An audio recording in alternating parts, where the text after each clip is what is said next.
विठल विठल विठल पांडुरंगा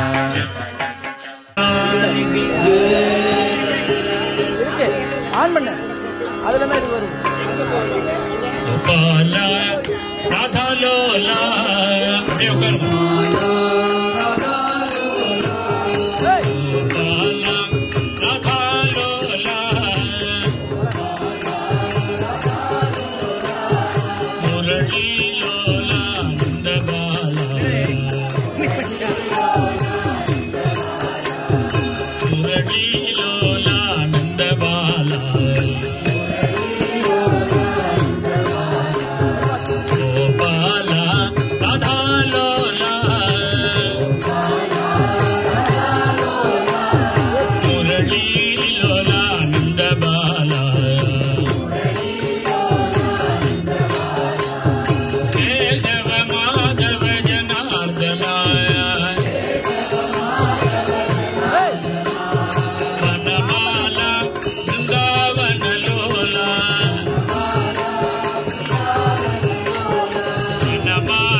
அவன் போட்டுட்டான்ல அப்புறம் என்ன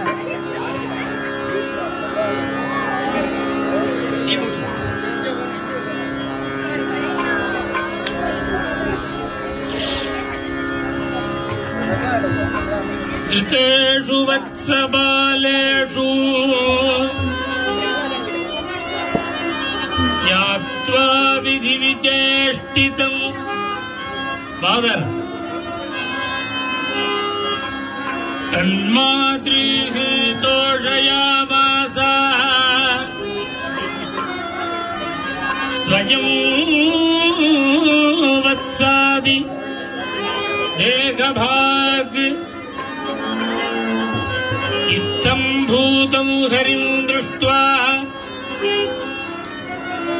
இந்த டேபிள் எல்லாம் அட்டினாதரா வத்சராந்தே விதி ஸ்வயம் சந்தர்சித ஜகத்கோட்டி சரீரம் தௌதி சாதரம் जय जय गोकुल बाला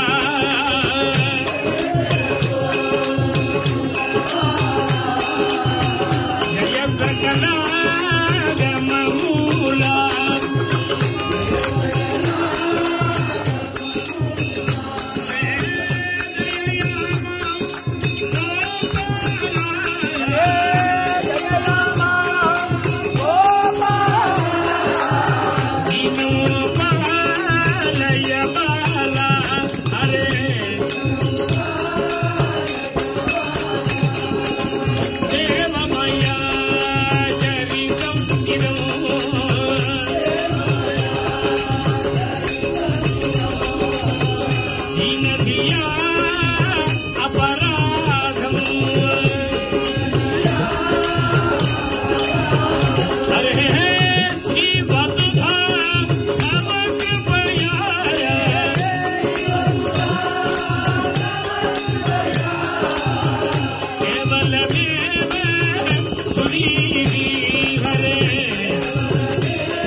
கேட்கல அண்ணா வயசு வரை மற்றெல்லாம் கேட்குது. என்ன பண்ணலாம்? ரொம்ப ஜாஸ்தியாக இருக்கு.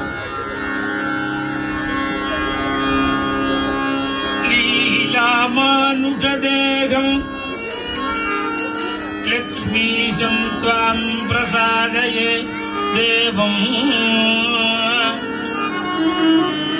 संसारार्णवपतितम् कंसलिपो माम् त्वमुद्धर त्वरया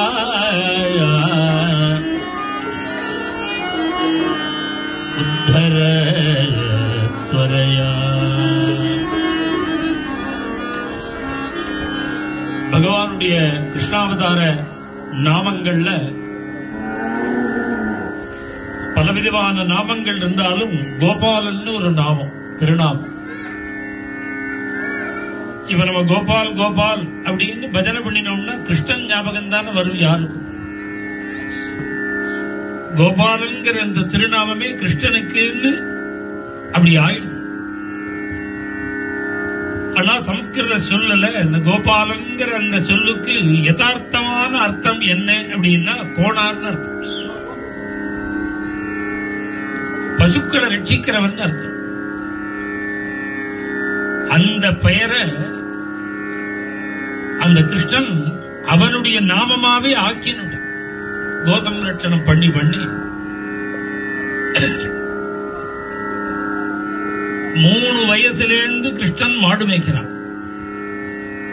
மேகைகி மேதுரமம்பரம் வனபுவஸ்யாமா தமாலத்ருமைகி. எத்தனை வயசுலேருந்து மாடு மேய்க்க ஆரம்பிச்சான் கிருஷ்ணன்னா, நடக்க முடியாம அவ அப்பா தூக்கிண்டு போயிருக்கலாம் மாடு மேய்க்கிறது. அந்த வயசுலேருந்து மாடு மேய்க்க.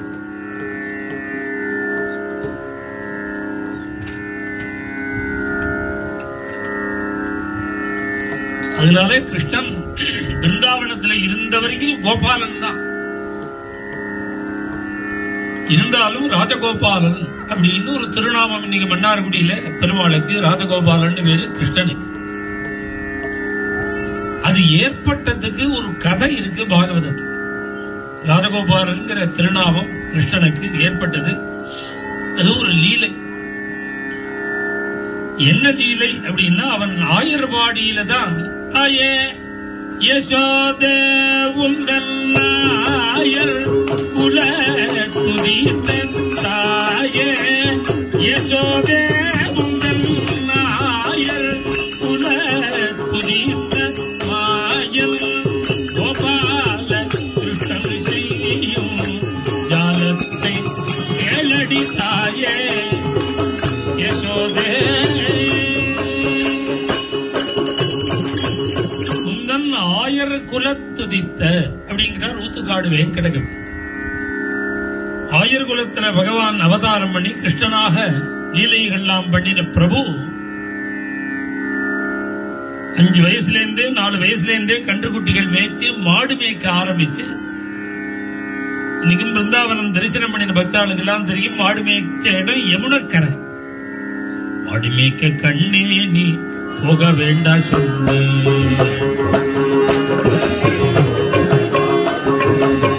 காய்ச்சின பால் தர கல்கண்டு சீனி தர கை நிறைய வெண்ண தர கண்மணிய போக வேண்டாம்.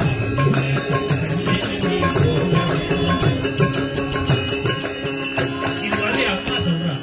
உடனே அவரு சொல்றார், காய்ச்சின பால் வேண்டாம், கற்கண்டு சீனி வேண்டாம். பால் வேண்டாம், சீனி வேண்டாம், நான் மாடு மேய்க்க தான் போவேன். பிருந்தாவனம் முழுக்க மாடு மேய்ச்சு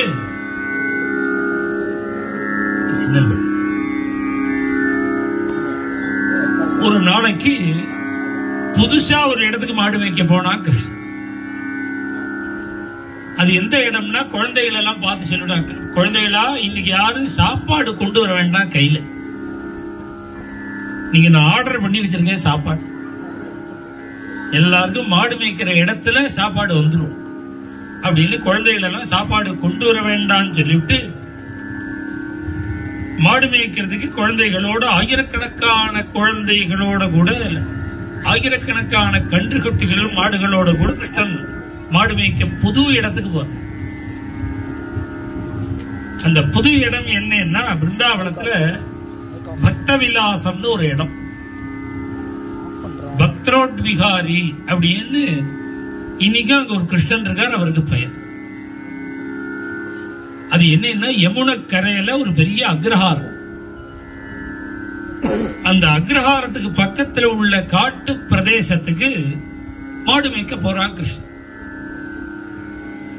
இன்னைக்கு புது இடமா இந்த அக்ரஹாரத்துக்கு போறாங்க கிருஷ்ணன்னா, அங்க அக்ரஹாரத்தில் இருக்கிற அத்தனை பேரும் யாகம் பண்ணின தீட்சிதா. அவர்கள்லாம் அக்னி உபாசனை பண்றவர்கள். கார்த்தாலையும் சாயங்காலமும் அக்னிஹோத்திரம்னு ஒரு அக்னியை 3 அக்னியாக பிரிச்சு கார்த்தாலையும் ஹோமம் பண்ணணும், சாயங்காலமும் ஹோமம் பண்ண. சாயையாவாணஸ்சவை தேவா பிராதர்யாவாணஸ்சாக்னிஹோத்ரிணோ கிருஹமாகச்சந்தி. வேதம் சொல்றது 33 தேவதைகளும் கார்த்தாலையும் உதய காலத்திலையும் சாயங்காலம் அஸ்தமன காலத்திலையும் இந்த அக்னிஹோத்திரம் பண்ற அக்னிஹோத்திரியினுடைய வீட்டுக்கு 33 தேவதைகள் வராள். அவ்வளவு பவித்திரமான ஒரு காரியம் ஹோமம் அக்னிஹோத்திரம்.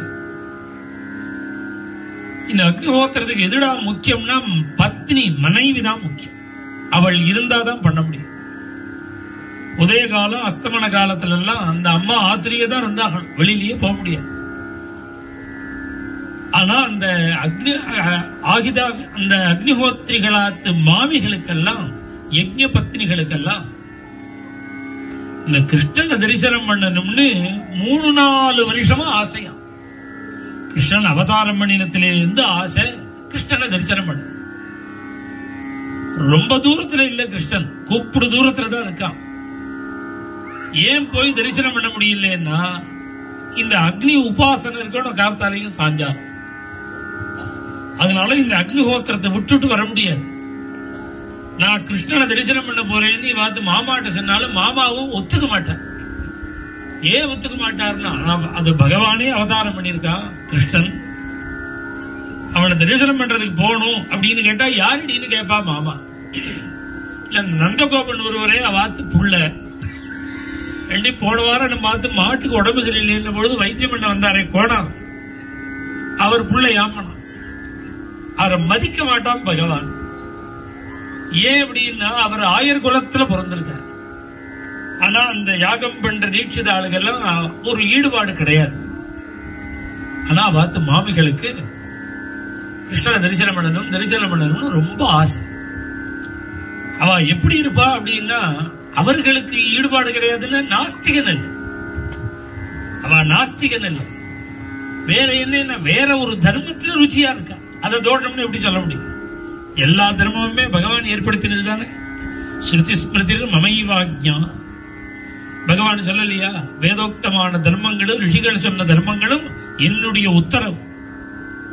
அதை யாரா இருந்தாலும் மீறக்கூடாது. ஆக்ஞா சேதி மம துரோகி. அந்த ரிஷிகள் சொன்ன தர்மத்தையும் வேதம் சொன்ன யாகங்களையும் யார் வேண்டான்னு மீறறானோ அவன் என்னுடைய உத்தரவை மீறினவன் எனக்கு துரோகிங்கிறார். அப்ப பகவான் சொன்ன ஒரு தர்மம் தானே அது. அந்த தர்மத்துல திருடனிஷ்டையா இருக்கிறவர்களுக்கு கிருஷ்ணன்ட பகவான்கிற எண்ணம் வரல. ஆனா பார்த்து மாமிகளுக்கோ கிருஷ்ணன் பகவான் நன்னா தெரியும். தரிசனம் பண்ணணும்னு 5-6 வருஷமா ஏங்குறா. ஆத்த விட்டு வர முடியல. இதே கோபிகைகள் ஒரு வேணுகானம் பண்ணவனே ஓடி வந்துட்டாலும். பாதி ராத்திரி வேணுகானம் பண்றான் கிருஷ்ணன். கோபிகைகள் ஆனந்த மோகன வேணுகானமதில்லை பாயுதே கண்ணா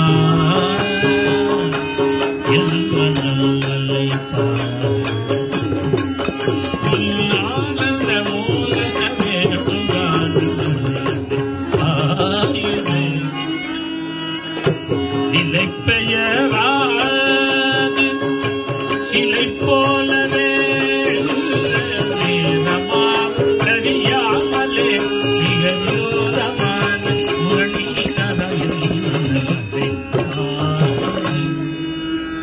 சுடுகாடு வெங்கடகவி வேணுகானத்தை வர்ணிக்கிறார்.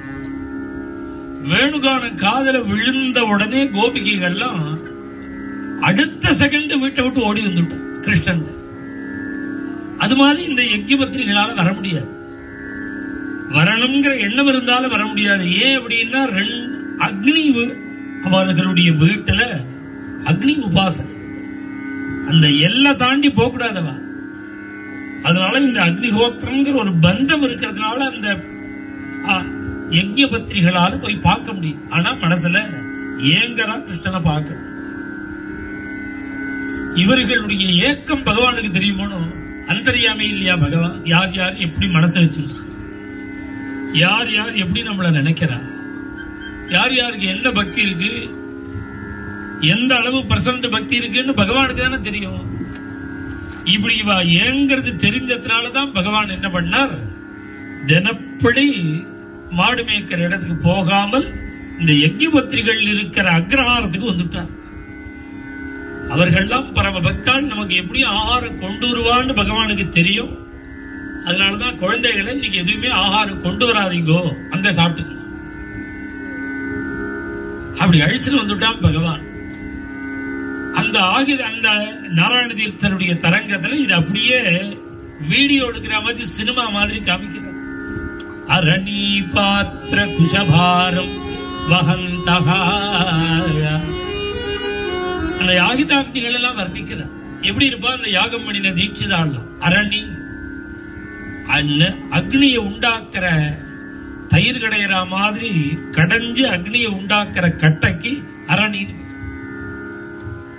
அப்புறம் தர்ப்பங்கள், யாகத்துக்கு உபயோகமான மர பாத்திரங்கள். அரணி பாத்திர குஷபாரம் வகந்தகா எல்லாத்தையும் மூட்டை முடிச்செல்லாம் தூக்கி. இப்ப நாம அப்படியே தூக்குறோம், லேப்டாப் தூக்குறோம், போனை தூக்குறோம், அப்புறம் பேக்கை தூக்குறோம், வாட்டர் பாட்டில், இதெல்லாம் நாம தூக்குறோம் இன்னைக்கு.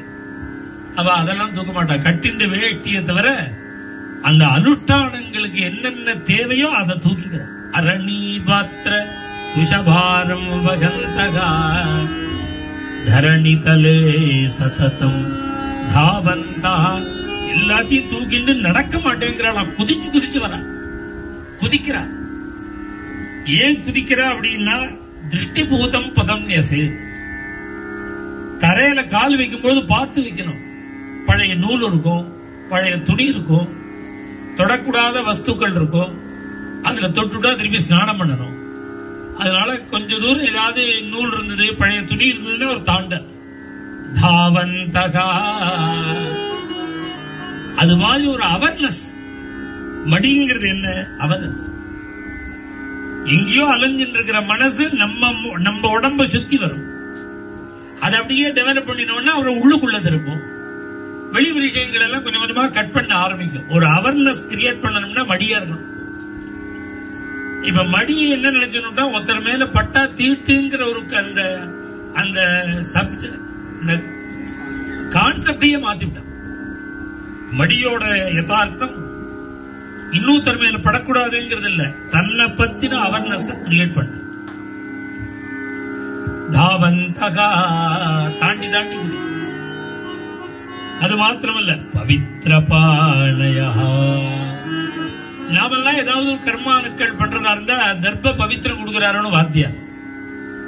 ஏதாவது ஒரு கர்மா பண்ணும் பொழுதுதான் காதல கையில தர்ப்ப போட்டு பவித்திரம் போட்டு. அப்படி சொல்லல ரிஷிகள், எப்போதுமே பவித்திரம் போட்டு கொடுங்க.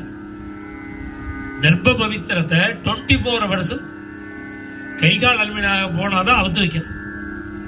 பவித்ரபாணயா நித்யம். எப்பொழுதும் சூரிய மண்டலத்துக்கு நடுப்புல இந்த நாராயணனு ஜெயசுதா சவித மண்டல் மத்தியவர்த்தி நாராயணகான்னு தியானம் பண்ணிட்டே இருக்கு. அது மாத்திரம் இல்ல, அகம் பூர்வம் அகம் பூர்வம். அங்க பண்ணக்கூடிய யாகங்கள்ல ஏதாவது சந்தேகம் வந்துடுத்துன்னா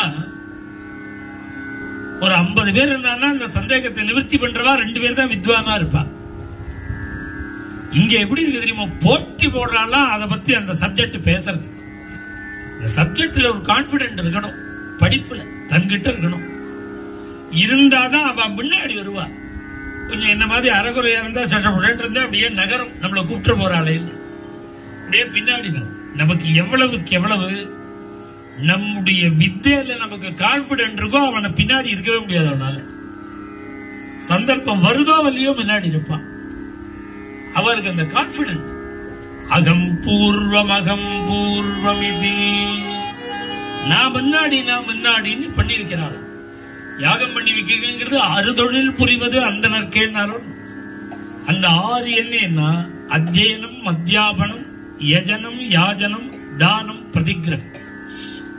வேதம் கற்கணும், வேதம் கற்பிக்கணும், தானம் கொடுக்கணும், தானம் வாங்கணும், யாகம் பண்ணணும், யாகம் பண்ணி வைக்கிறதுக்கு யாஜனம்னு பேர். யஜனம்னா யஜிக்கிறது, யாகம் பண்றது. யாஜனம்னா யாகம் பண்ணி வைக்கிறது. அந்த யாகம் பண்ணி வைக்கிறதுல அவ்வளவு கெட்டிக்காராலும் பெரிய காரியம். இப்ப தெவசம் என்ன பாடுபடுறது?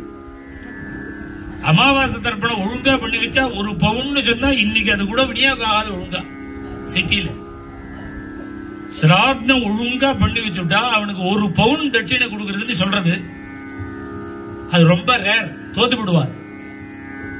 ஏதோ பிராச்சீனமா சம்பிரதாயமா பண்ணி வைக்கிறாள். இதுவரை இப்ப புஸ்தகத்தை பார்த்து நெற்று பண்ணி அது ஒரு ரீதியில ஓடுறது. அது ஒருத்தர் கிரகஸ்தர் ஒருத்தர் சிராத்தம் பண்ணினார். வாத்தியாரை பார்த்து கேட்டார். பக்கத்துல தான் இருக்கார் அவர். வெளிநாட்டுல இருந்து வந்து சிராத்தம் பண்றான். வாத்தியார் கொஞ்சம் ஷார்ட்கட்ல போக முடியுமான்னு கேட்டார். இன்னும் அவர் ரொம்ப சுவாதீனமா பேசுவார். மகாபாபி, நானே மகா ஷார்ட்கட்ல போயிட்டு இருக்கேன், என்ன இன்னும் ஷார்ட்கட்ல போக சொல்லாதான்னு அவர். நீ சிரமப்படுவே, நானே மகா ஷார்ட்கட்ல போறேன், என்ன இன்னும் ஷார்ட்கட்ல போக சொல்லாதேன்னு. இப்ப சிராத்தமே இப்படி இருக்கு. பெரிய பெரிய யாகங்கள்லாம் சிம்மம் மாதிரி இருந்திருக்காளா? அன்னைக்கு இந்த பெரியவா சொல்லி இந்த யஜ்யத்தை பத்தி இந்த யாகம் இப்ப சொல்லிட்டு இருக்கேனே, இந்த அக்னிஹோத்திரிகளுக்கு அவளுக்கு வருஷா வருடம் ஒரு சதசு மாதிரி நடத்தி அவளுக்கு ரெகக்னைஸ் பண்றதுதான் பெரிய சம்பாவனை. என்ன அவளை கௌரவப்படுத்துறது. பாரத தேசத்திலேயே 150 பேர் தான் இருக்காங்க. பெரியவா சொல்லி எல்லா பக்தாலும் கொடுத்துட்டாரு. நான் சொன்னேன் 25,000 ரூபாய் ஒருத்தருக்கு கொடுக்கணும்னே போட்டுன்னு கொடுத்து முடிச்சுட்டா பக்தாள்லாம். அதை பத்தி சொல்லும் பொழுது இந்த விஷயங்கள்லாம் சொன்னேன். யாகம் பண்ணி வைக்கிறதுங்கிறது பெரிய காரியம். சிம்மம் மாதிரி இருந்தார் நம்ம நெல்லிச்சேரி ஸ்ரோதிகள் பெரியவர். அப்புறம் அவளுடைய பிள்ளைகள் யஜ்ஞேஸ்வர ஜமுநாத ஸ்ரோதிகள், யஜ்ஞேஸ்வர ஸ்ரோதிகள், மாப்பிள்ளை ஜெயராம ஸ்ரோதிகள். அப்புறம் இங்க செங்காலிபுரத்தில் ஐயா தீட்சிதர்வாள். இது மாதிரி ரொம்ப முசிறி தீட்சிதர்வாள். இவாள்லாம் ரொம்ப பெரியவாளா இருந்து நடத்தி வச்சிருந்த. அப்புறம் இப்ப வந்து சுந்தரராம தீட்சிதர், செங்காலிபுரம் சுந்தரராம தீட்சிதர், திருவையார் சங்கர தீட்சிதர், அப்புறம் ஸ்ரீரங்கம்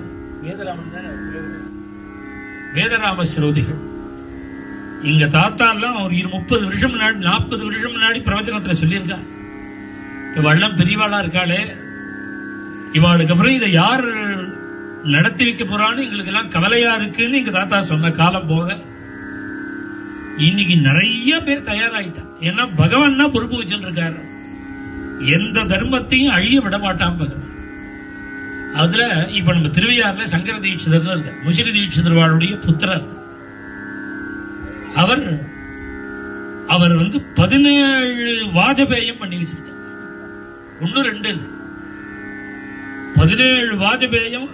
ஆத்வரம்ங்கிறது கமாண்டர் சீஃப். இந்த யஜ்ஞத்துல அவர் தான் நடத்தி அழிச்சிருக்கோம். ஆத்வரம்னு பேரு. மெயின் போஸ்ட் பிரைம் மினிஸ்டர் மாதிரி. அவர் சொன்னதுதான் எல்லாரும் கேட்டா. அப்படி ஒரு போஸ்ட். நான் இங்கிலீஷ்ல லௌகிகமா சொல்றேன். அது மாதிரி இந்த ஆத்வரம்னா பயப்படுவா. இன்னைக்கு எப்படி இருக்குன்னா சந்தியாவந்தனம் பண்ணி வேற பண்ற மாதிரி ஒரு 10 பேரை அவர் தயார் பண்ணி வச்சுட்டார். அவ்வளவு சுலபமா. அவர் குழந்தைகள், அவ குடும்பத்துக்காரா, தம்பிகள், அவ அப்பாவே தயார் பண்ணார். ஸ்ரோதிகள், நெல்லிச்சேரி ஸ்ரோதிகள் அவர் மூலமா கத்துண்டு அதை சுவாதீனப்படுத்தி பெரிய பெரிய யஜ்ஞங்கள்லாம். கும்பகோணத்துல ரமண தீட்சிதர்னு இருக்காரு. ஒரு பௌண்டரீகம்னு ஒரு யாகம் பண்ணினார். அந்த யாகம் ரொம்ப அபூர்வமான ஒரு யாகம். ராமர் பண்ணினார்னு ராமாயணத்துல பௌண்டரீக அஸ்வமேதாபியாம் வாஜபேயேன சகிருது. பௌண்டரீகம் அஸ்வமேதம் வாஜபேயங்கள்லாம் திருப்பி திருப்பி ராமர் பண்ணினார்னு வால்மீகி சொல்றார். அந்த பௌண்டரீகம்ங்கிற யாகத்தை பெரிய யாகம், அதை ஏகதேசமா இந்த சங்கர தீட்சிதர் பண்ணி வச்சார். அவ குழந்தைகள் இப்ப இந்த ஸ்ரௌத வித்தை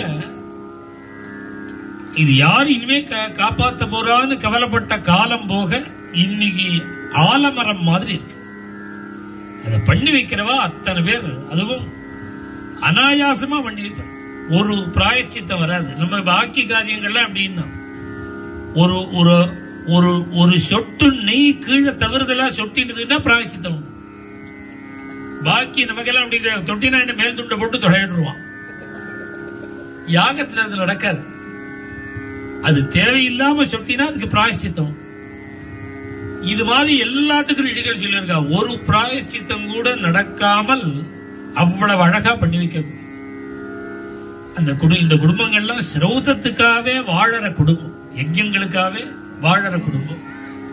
அதுல ஸ்ரீரங்கம் ரகுநாத கிரபாடிகள் அன்னைக்கு சொன்ன ஒருத்தர், அவர்கிட்ட ஒரு பெரிய ஆச்சரியம் என்னன்னா, எப்படி நம்ம பக்கத்துல ஆதிசங்கர பகவத் பாதாச்சாரியால், ஸ்ரீ ராமானுஜாச்சாரியால், ஸ்ரீ மத்வாச்சாரியால் 3 குருக்களும் அது மாதிரி நார்த் இந்தியால ராமானந்தர், கிருஷ்ண சைதன்ய மகாபிரபு, வல்லபாச்சாரிய மகாபிரபு 3 பேர்.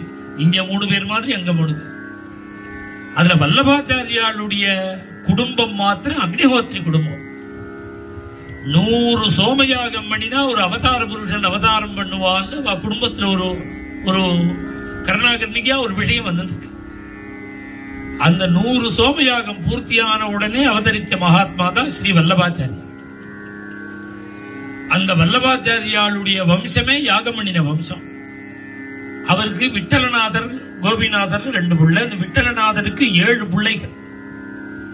அந்த 7 பிள்ளைல ஒரு வம்சம் இன்னி வரையில் யாகம் பண்ணிட்டு இருக்காங்க. எத்தனை 6வது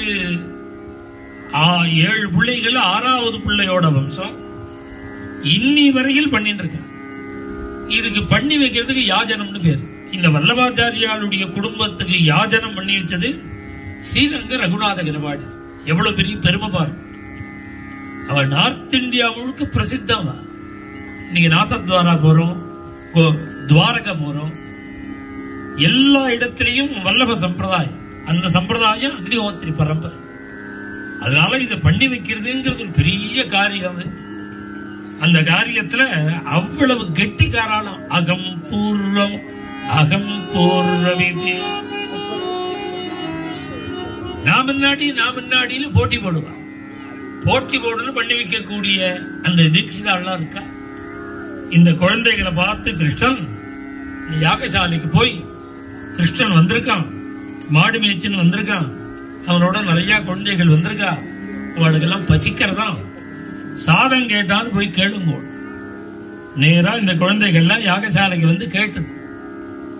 கேட்டா அந்த பிராமணாலாம் பார்த்தா விரட்டி விட்டுட்டான். படா இல்ல மாடு மேய்க்கிற பசங்கள் எல்லாரும் இங்க யாகசாலைக்கு ஏண்டா வந்தேன்னு விரட்டி விட்டு. அங்கிருந்து இந்த குழந்தைகள்லாம் வந்தான். கிருஷ்ணா சாப்பாடு கிடைக்கலையாடான்னா, அங்க ஏன் போ, அங்க ஒண்ணுமே கிடைக்காதுன்னுட்டான். ஏன் கிடைக்காதுன்னா, உன் பேச்ச நம்பி நாங்களும் சாப்பாடு கொண்டு வராம வந்துட்டோம். அங்க சாப்பாடு கிடையாது, ஜலத்துக்கே வசதி கிடையாது, குடிக்க ஜலம் கூட கிடையாது. ஏண்டா கிடையாதுன்னு அவளே ஒரு டம்ளர் ஜலத்தை வாய் நிறைய குடிக்காம அந்த சின்ன முட்டையை வச்சுட்டு இத்தினு குடிக்கிறா. அவளே அவ ஆச்சமணியம் பண்றான். அது அந்த குழந்தைகள் அவளுக்கே குடிக்க ஜலம் இல்ல, சின்ன முட்டையில 3 தடவை குடிச்சிட்டு வச்சுடுறான். இங்க எங்க நமக்கு சாப்பாடு கிடைக்க போறது? நீ நான் சொன்னேன்னு சொல்லி பார்த்து மாமிகிட்ட சொன்ன. மாமிகிட்ட போய்க்க காத்துன்னு இருக்கா யஜ்ஞபத்ரிகா. இப்படி குழந்தைகள் வந்து சொன்ன உடனே விதவிதமா ஆகாரங்களை எல்லாரும் தயார் பண்ணிட்டு எல்லாரும் கிருஷ்ணனை பார்க்க வந்துட்டான்.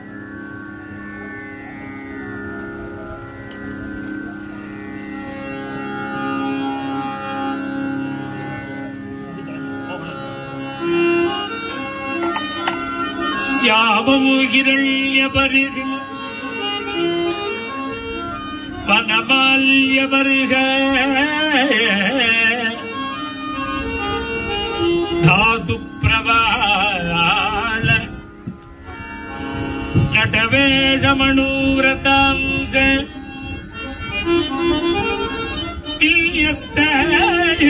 हस्तम् इतरेण धुनानमब्जम्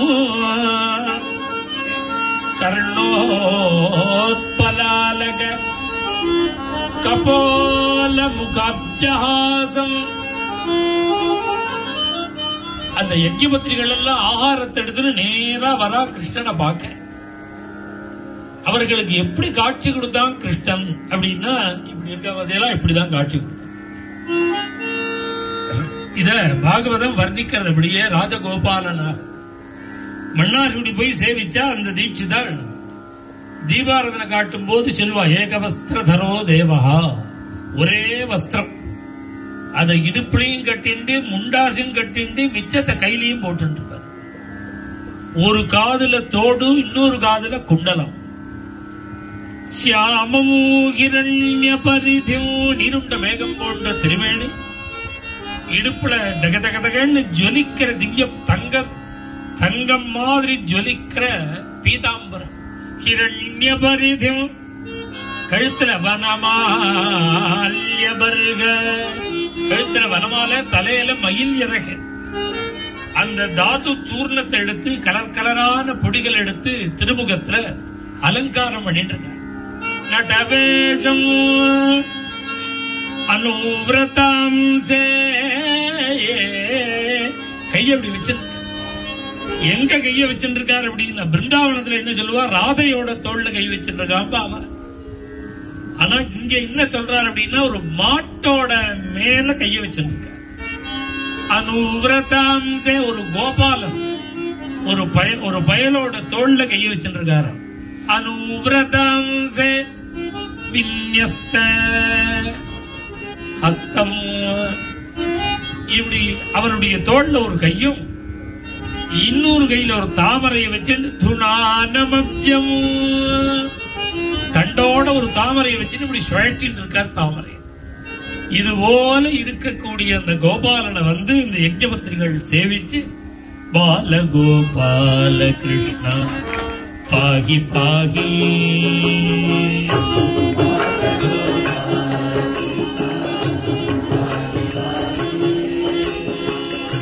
நீலமேக சரீர நித்யானந்தம் தேகி,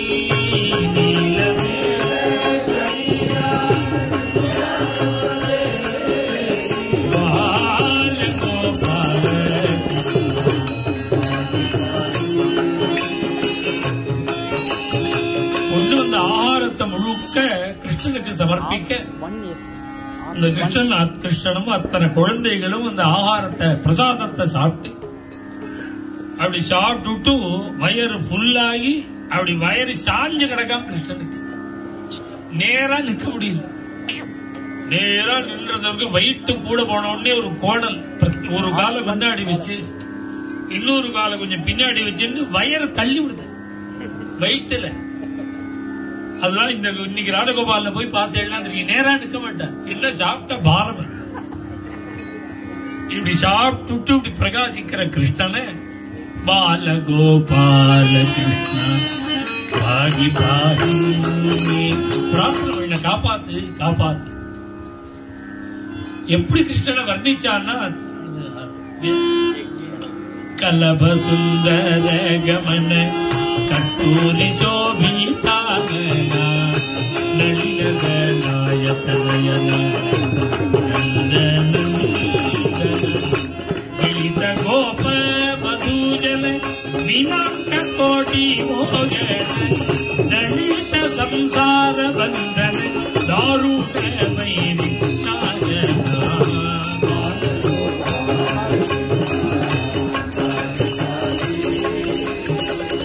இப்பதான் சொன்னேன், யஜ்ஞபத்ரிகளோட இவ யாகம் பண்ற தீட்சிதாளாத்து மாமி, அவ பகவான கூப்பிடும் பொழுதே யாக சம்பந்தமா கூப்பிடுறான். யஜ்ஞ சம்ரக்ஷணா, பகவானுடைய திருநாம விஷ்ணுதாசநாமத்துல யஜ்ஞாய நமஹான்னு ஒரு அர்ச்சனை. யஜ்ஞோ யஜ்ஞபதிர் யஜ்வா. அந்த ஸ்லோகம் முழுக்க யஜ்ஞ சம்பந்தமான திருநாமம். யஜ்ஞா யஜ்ஞ சம்ரக்ஷணா. இந்த யாகத்தை ரட்சிக்கிறவனாம் பகவான். யாதவ வம்சாபரணா. யாதவ குலத்துக்கு ஒரு திருவாபரணம் போல அவதரிச்சானா கிருஷ்ணன். யாதவ வம்சாபரணா யஜ்ஞ பல விதரணா. பகவானுடைய வார்த்தையான வேதத்தை நம்பிதான யாகம் பண்ற யாகத்துக்கு பலனை கொடுக்கிற பலதாதா. யஜ்ஞ பல விதரண யமிஜன சரணா. முமுட்சுக்களுக்கு சரண்ய. அஞ்ஞான கன சமீரணா. அஞ்ஞானமாகிற மேகத்துக்கு புயல் காத்து போல, காத்தடிச்சா சிதறது பாருங்க மேகம், அதுபோல அஞ்ஞானத்தை போக்கிடும். அஞ்ஞான கன சமீரண அகில லோகைகார யஜ்ஞ யஜ்ஞ சம்ரக்ஷண யாதவ வம்சாவரண.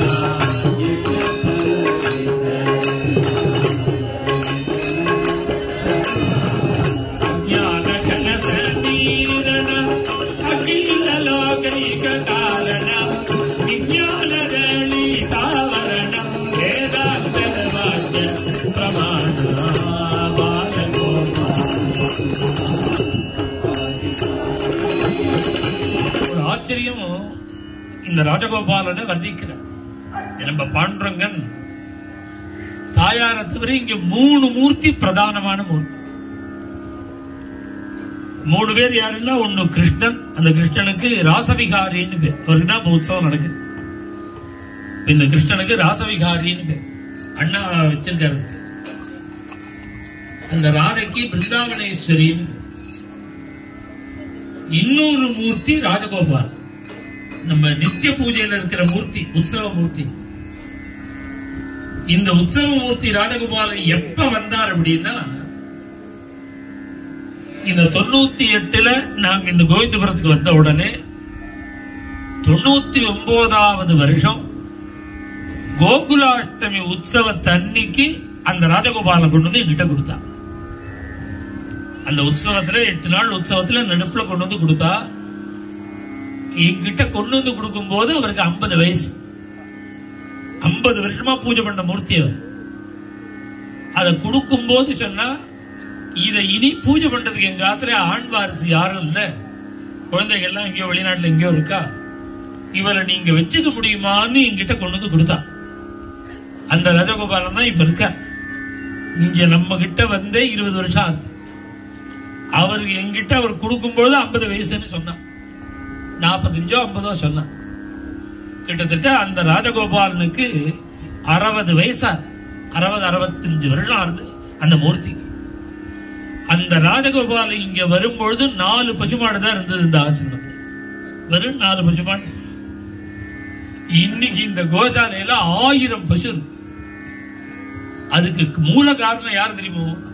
இந்த ராஜகோபாலன் வந்துதான். அவர் மாடோட கண்ணுக்குட்டியோட இருப்பார். பின்னாடி மாடு, முன்னாடி கண்ணுக்குட்டி. இவருக்கு 60 வயசுக்கு 65 வயசானது இந்த ராஜகோபாலன். இன்னைக்கு இந்த கோசாலையில ஒரு 1000 பசு இருக்கு. இத்தனையும் எப்படி சேர்ந்ததுன்னா, அவர் நாம சேர்க்கல, மாடு நுட்டியோட வந்த ராஜகோபாலன் சேர்த்தது. இத்தனையும் வித்யஸ்தபாதாரவிந்த விஸ்வவந்தித முகுந்த சத்யம்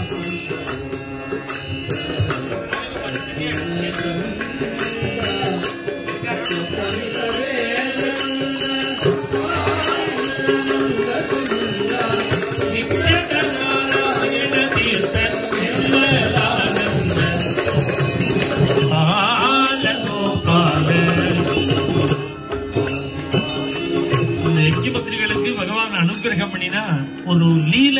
ராஜகோபாலனாக பகவான் சாதம் சாப்பிட்ட லீல. அந்த லீலை தான் வருஷா வருஷம் இந்த கோசாலைக்கு வந்து அந்த பகவான் இங்க நிவேதனம் பண்ணி இங்கே எல்லா பக்தாலும் பிரசாதம் சாப்பிடுற மாதிரி ஒரு ஏற்பாடு. இங்க நிவேதனம் பண்ணி இங்கதான் சுவாமி நைவேத்தியம். ஒரு நம்ம ஆசிரமத்திலேயே நித்தியாக்னிஹோத்திரம் நடக்குது. இங்கே எங்க அத்தி பேர் நித்தியம் அக்னிஹோத்திரம் பண்றார். பாதி நாள் இங்க இருப்பார், பாதி நாள் மெட்ராஸ். இங்க இருக்கிற இங்க இன்னைக்கெல்லாம் இருக்காரோ இன்னைக்கு அக்னிஹோத்திரம் பண்ணுது.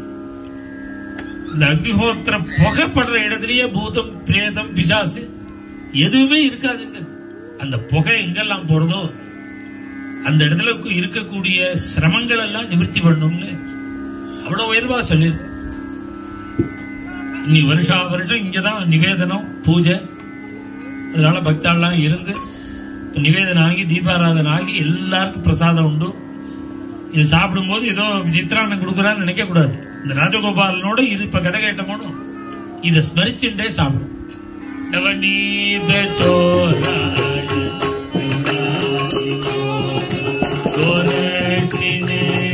கோபிகா